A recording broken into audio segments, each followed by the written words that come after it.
Thank you so much for joining us today. My name's Ellie.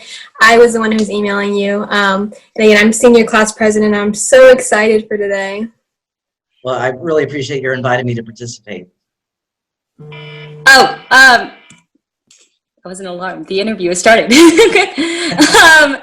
And I'm Audrey. I'm the student body vice president, and I just want to reiterate, thank you so much again. Well, nice meeting you. I'm Abanov. I'm the senior class vice president. Thank you for coming. Well, thank you. Hello, Mr. Harry. My name is Felix. I'm the student body president at Westlake, and I'm excited for our conversation. Nice meeting you too. I'm Caleb Phillips. I get to work with these guys every day. I'm their student council staff sponsor at the high school. So again, to reiterate everything everyone else has said, thank you so much for giving up your time to come talk to us. My pleasure. Thank you. Yeah, so I think we're going to go ahead and get started. I think we may have our principal joining us. He may pop in, but we're going to go ahead and get started. So I guess our first question for you, and this is like for recording purposes, like we obviously know information about you already, but for the student body, as our civic engagement initiative, we are trying to educate them on who's running for the local ballot so they know going into voting, and then increase voting participation. So just to let you know beforehand. But what position will you be running for, and then what are your responsibilities of your position? Well, I'm a candidate for Travis County District Attorney. It's otherwise known as District 53. The district is coincides with the boundaries of the county, so we usually just refer to as Travis County District Attorney. For me, the three primary responsibilities of a district attorney are to prevent crime, to prosecute criminals, and to protect crime victims. These are not all isolated responsibilities. They're interrelated, of course. To the extent that we can rehabilitate criminals, we can prevent crime. If we prosecute criminals, we're deterring people from committing crimes, and we're preventing harm to victims. So I think those are the three primary responsibilities. And actually, the objective of all of those is to make the community safer. Going back to the student part of this civic engagement, why do you think it is important for students to vote? Well, I think voting is, of course, a right that we have as Americans, and like any other right, I think it's important that we exercise them. If we don't exercise them, then they may have a tendency to atrophy or be violated or infringed. I would kind of analogize to a program that the United States Navy has, a freedom of navigation program. In international law is made up mostly of what's called customary international law, which means that if it's customary, then it's generally legal, and if it's not customary, then it's generally not. Freedom of navigation, to remain a right of nations, must be continually preserved and protected. And so we, as the most powerful seafaring country, we frequently send our ships to certain waterways, navigable waterways, between straits or around islands where countries have asserted certain territorial claims. We will send our ships to assert our right and to navigate those waters, and we do that to preserve not only our own right, but the right of all nations to do it. If we were to stop doing that, then we would lose it, and the nation's claims to those waters would become legal. So I think I view our right to vote and our other rights in the same way, that if we don't exercise them, then government may simply begin to infringe on those rights. It may be done on an incremental basis where eventually we've just lost it. Yeah. What words of advice would you give to first-time voters? Well, it's kind of basic. For me, I'll just talk about my own experience. When I was a younger voter, we have our busy lives, and the political process isn't something that most of us have a day-to-day interest in. It's kind of incidental to just living. But so sometimes I would go as a young voter to the polls. I was generally pretty good about voting and exercising my right. But I found sometimes when I got to the voting poll that I wasn't as informed as I thought I was. And, you know, there are some obscure races and candidates who you just don't know, and you just feel ill-prepared to make a choice. And so what, you know, my advice would be, anytime you're planning on voting, to obtain a sample ballot ahead of time and go through the entire ballot, make sure it's the one for your particular jurisdiction, your precinct, and do the research before you go to vote. And so that when you can you can take the sample ballot with you, or just make a note of your choices. And so that once you're at the voting booth, you can just mark your ballot accordingly and have confidence that you've made choices that reflect your best interests. Definitely. I think that's like why we wanted this project, because it is important for our school to learn about the different candidates. And we get to meet people like you. It's so great. Yeah, well, that's it's a particular challenge this year. You know, that especially a territory as large as the county, Travis County. You know, there are so many voters, and with the pandemic and everything, we're limited as far as how many people we can meet at one time. And so every opportunity I have to do something like this is beneficial to me as a candidate. No, we're so grateful that you can meet with us. On that note, why is it important to participate in local elections? Well, I would argue that some of the local elections are more important to a person individually than, you know, even, you know, say national or state elections. The district attorney office, I would say, is the most powerful law enforcement official or office in the county. And public safety is something that we all have an interest in. Crime does not discriminate. Criminals don't discriminate. Rarely do they ask whether you're Republican or Democrat before victimizing you. So it's something that we all have an interest in. It's something that we give the government a great deal of power to perform, to a role for it to perform in furthering public safety.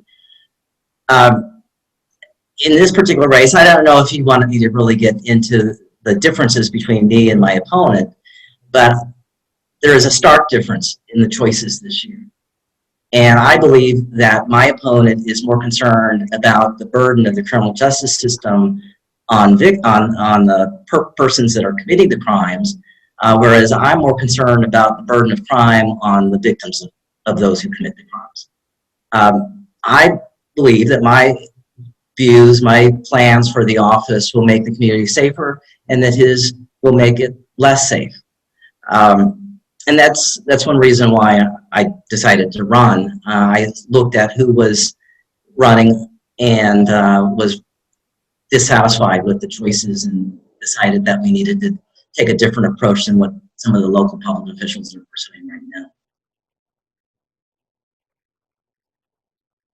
So I guess that leads like pretty well into the next question. It's like, why are you running for office? And like, how have your like past like experiences prepared you for the district attorney position?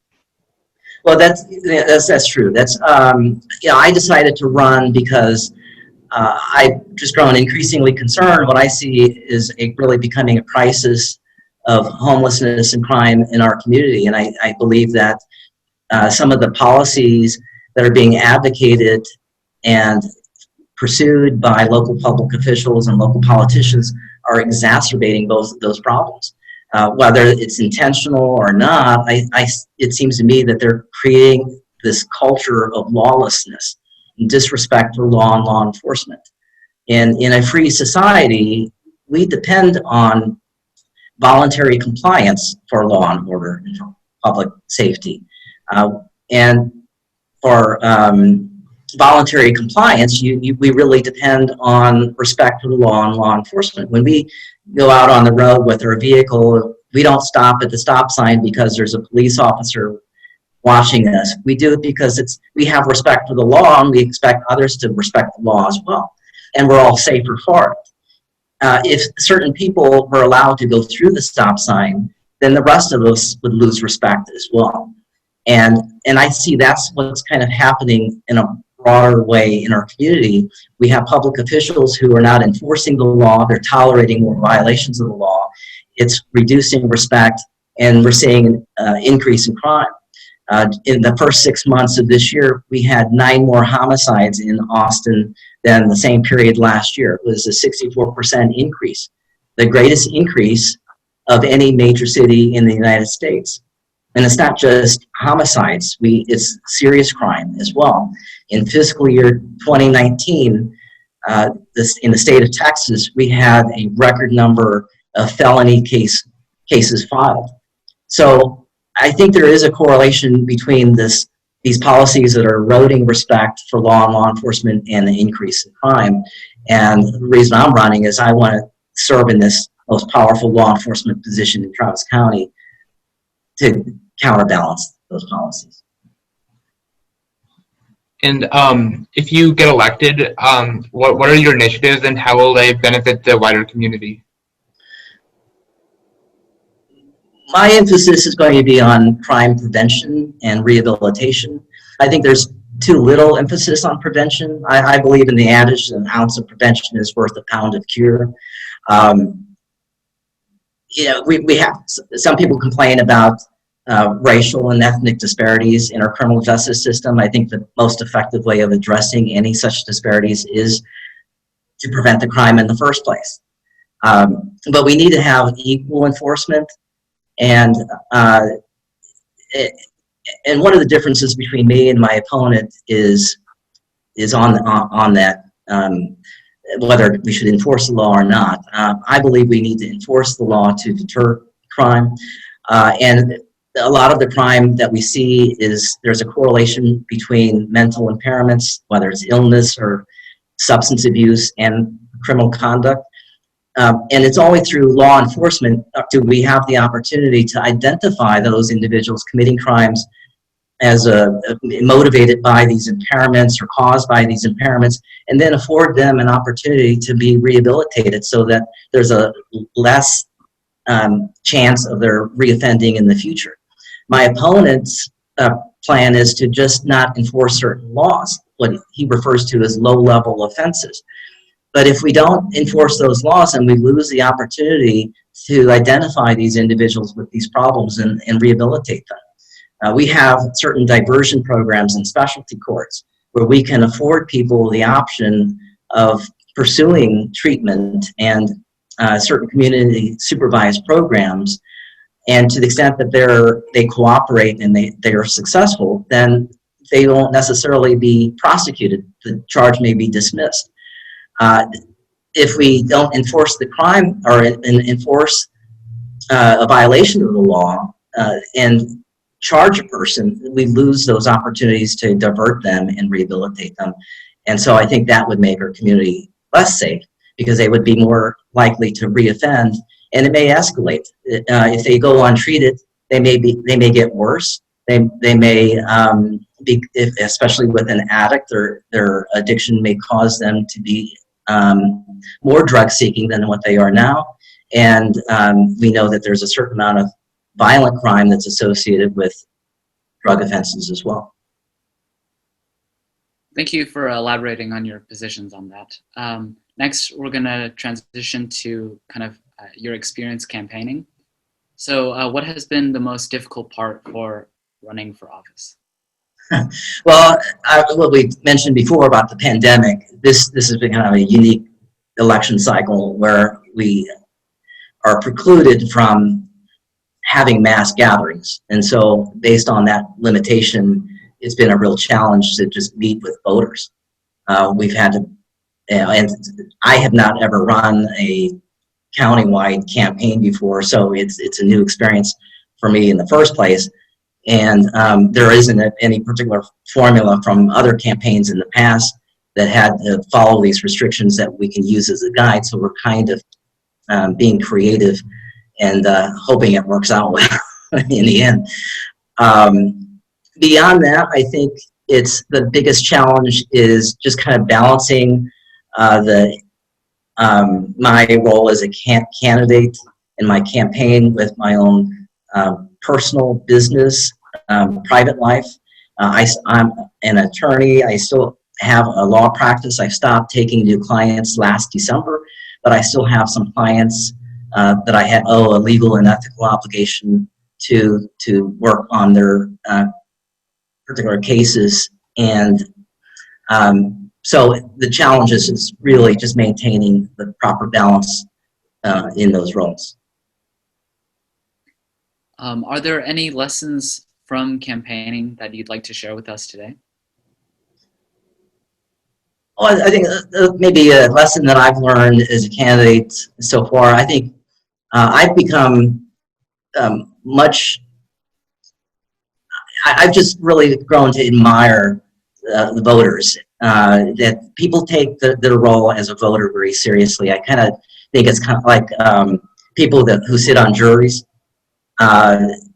They come into the courtroom, they may not know anything about the case, but they take their role of learning the facts and weighing the evidence very seriously. And as an attorney, you just learn to trust the jury to make the right decision when you give them all the facts, you present the evidence.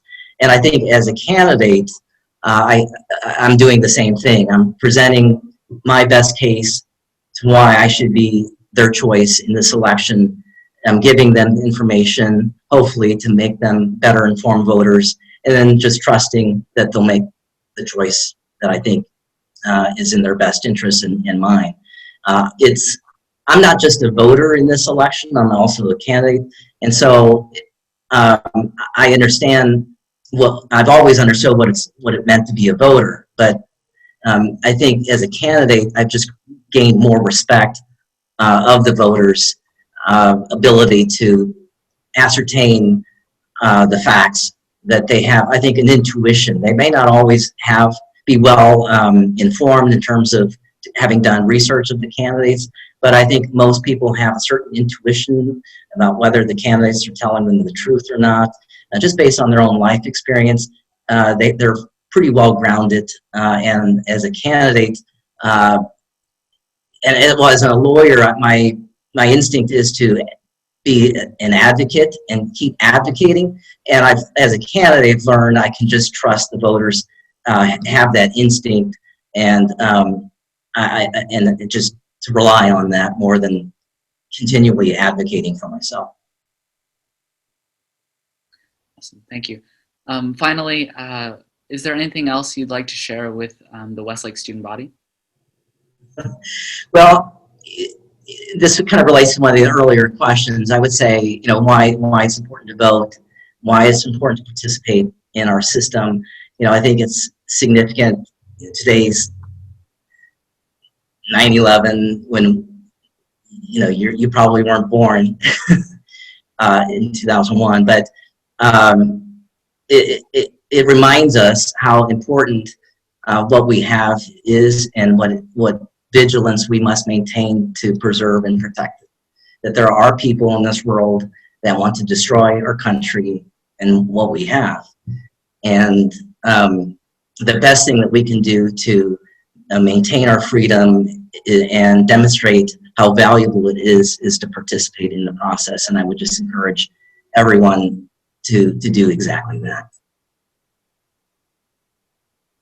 Okay, that's the end of our questions that we've prepared. Thank you so much for sitting down and taking the time to interview with us.